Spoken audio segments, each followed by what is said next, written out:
Hi all, I am Sanjo. സർവമായ എന്നൊരു cinema കഴിഞ്ഞ ദിവസം പോയി കണ്ടിരുന്നു. വളരെ മികച്ച ഒരു സിനിമയായിട്ടാണ് എനിക്ക് തോന്നിയിട്ടുള്ളത്. അതേപോലെ തന്നെ വളരെ feel good entertainer cinema. Akhil സത്യനാണ് സിനിമ ചെയ്തിട്ടുള്ള ഡയറക്ടർ. അഖിൽ സത്യൻ്റെ പഴയ കഴിഞ്ഞ സിനിമയായിട്ടുള്ള പാച്ചുവൽപത് വിളക്കിൻ്റെ ഒരു ആ സിനിമ എനിക്ക് വളരെ ഇഷ്ടപ്പെട്ടിട്ടുള്ള സിനിമയാണ്. അതൊക്കെ വെച്ച് നോക്കുമ്പോൾ ഇത് കുറേ കൂടി ഡിഫറെൻറ്റ് അപ്രോച്ചാണ്. വളരെ മികച്ച ഒരു സിനിമയാണ്. വളരെ ഫീൽ ഗുഡാണ്, അതുപോലെ തന്നെ എൻ്റർടൈനിങ് ആണ്. ഈ സിനിമ സംബന്ധിച്ചിടത്തോളം വളരെ മികച്ചു നിന്നിട്ടുണ്ട്. ഇതിലിപ്പോൾ മെയിനായിട്ടുള്ള ഒരു പോസിറ്റീവ്സ് എന്താണെന്ന് മെയിനായിട്ട് പറയാമെന്ന് വെച്ചാൽ പ്രധാനമായിട്ടും നിവിൻ പോളി ഇതിൻ്റെ ഒരു ബേസിക്കാണ്. വളരെ എന്താ പറയുക, ഏറ്റവും മികച്ച ഒരു പോസിറ്റീവ് ഫാക്ടറായിട്ട് നിവിൻ പോളിനെ കാണാൻ പറ്റും.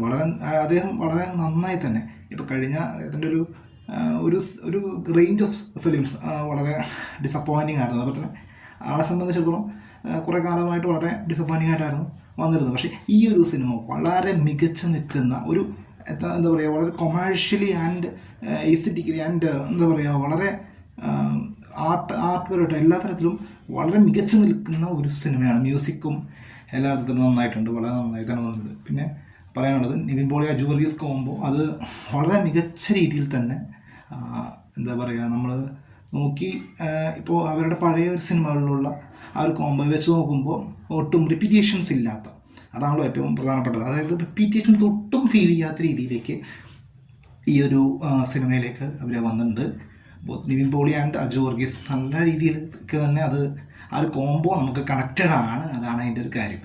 അതേപോലെ തന്നെ നമ്മൾ നോക്കുകയാണെങ്കിൽ ഇപ്പോൾ അതിൻ്റെ ആക്ട്രസ് റിയ ഷിബു, അങ്ങനെ റിയ ഷിബു അവർ വളരെ നന്നായി തന്നെ ചെയ്തിട്ടുണ്ട്. ആ ഒരു ക്യാരക്ടർ ഡെലുലു എന്ന് പറയുന്ന ആ ക്യാരക്ടർ വളരെയധികം കണക്റ്റഡ് ആണ്. അതേപോലെ തന്നെ എന്താ പറയുക, ഈ ഒരു സിനിമ നമ്മൾ കണ്ടിറങ്ങിക്കഴിയുമ്പോൾ നമുക്ക് വളരെ കണ്ടിറങ്ങുമ്പോൾ നമുക്ക് നല്ല ഒരു റിലാക്സ്ഡ് ഫീൽ, നമുക്കൊരു സ്ട്രെസ് റിലീഫ് എന്ന് തന്നെ തരത്തിലുള്ളൊരു നല്ല പടമാണ്. വളരെ മികച്ചു നിന്നിട്ടുള്ളൊരു സിനിമയാണ്. ഞാനിപ്പോൾ സമീപകാലത്ത് കണ്ടതിൽ വെച്ച് എനിക്ക് ഏറ്റവും നല്ലൊരു റിലാക്സ്ഡ് ഫീലും വളരെ വളരെയധികം എൻജോയ് ചെയ്ത് കണ്ടിട്ടുള്ളൊരു സിനിമയാണ്. അതിൽ എനിക്ക് വളരെ ഇഷ്ടപ്പെട്ടിട്ടുള്ളൊരു സിനിമയാണ്. അതുകൊണ്ട് ഞാൻ റിവ്യൂ പറയണം എന്ന് ഞാൻ വെച്ചത്. ഇതെൻ്റെ ഫസ്റ്റ് ടൈം റിവ്യൂ ആണ്. അതേപോലെ തന്നെ ഇപ്പോൾ നോക്കുകയാണെങ്കിൽ ഇപ്പോൾ അഖിൽ സത്യൻ്റെ മൂവീസിൻ്റെ ഒരു പാറ്റേൺ വളരെ അദ്ദേഹം ഒരു നല്ല രീതിയിൽ നല്ലൊരു വാല്യൂ ഉള്ള സിനിമകൾ ചെയ്യുന്ന ഒരാളാണ്. ആ ഒരു രീതിയിൽ നോക്കുമ്പോൾ ഇത് one of the best movie, ഈ സമീപകാലത്ത് ഇറങ്ങിയിട്ടുള്ള വൺ ഓഫ് ദ ബെസ്റ്റ് മൂവിയാണ് ഈ മൂവി എന്നുള്ളതിൽ ഒരു തർക്കവും ഇല്ല. അതാണ്. അപ്പോൾ എന്തായാലും വളരെ നല്ല സിനിമയാണ്. ഇനി അടുത്തൊരു സിനിമയുമായിട്ട് വരുന്നത് വരെ everyone thank you very much. അപ്പോൾ എല്ലാവരും എൻ്റെ ചാനൽ സബ്സ്ക്രൈബ് ചെയ്യുക. മറ്റ് സിനിമ റിവ്യൂസും അതേപോലെ തന്നെ സ്വന്തമായിട്ട് സോങ്സും അങ്ങനത്തെ ക്രിയേഷൻസും ഒക്കെ ഞാൻ ചെയ്യുന്നതാണ്. ഇതെൻ്റെ ഒരു ആദ്യമായിട്ടാണ് ഞാൻ ഇങ്ങനെ ഒരു യൂട്യൂബ് ചാനൽ അതുപോലെയൊക്കെ ആയിട്ടുള്ള ഒരു രീതിയിലേക്ക് വരുന്നത്. അപ്പോൾ എന്തായാലും anyway thanks for watching my video. Thank you.